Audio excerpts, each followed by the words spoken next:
ఒక్కసారి అధ్యయనం చేసుకోవాల్సిన అవసరం ఉంది. 5 సంవత్సరాలు ప్రజలు నరకాన్ని చూశారు. నరకం అంటే చాలామందికి తెలియదు, కానీ కథల్లో చూశాం.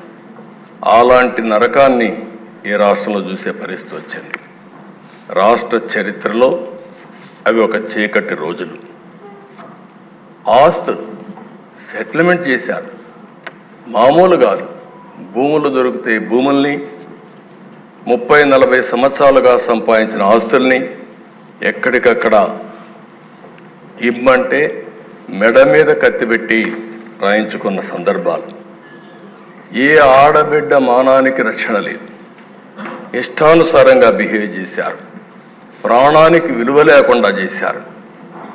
ఎంత దారుణంగా ప్రవర్తించారంటే అంత దారుణంగా ప్రవర్తించే పరిస్థితి వచ్చారు. కడకు బ్రతుకు కూడా గ్యారంటీ లేదు. మనం క్షేమంగా ఇంటికి తిరిగి వస్తామని ఆశ ఎవడికి లేని పరిస్థితి వచ్చింది. దౌర్జన్యాలు, విధ్వంసాలు, కబ్జాలు, దాడులు, కేసులు,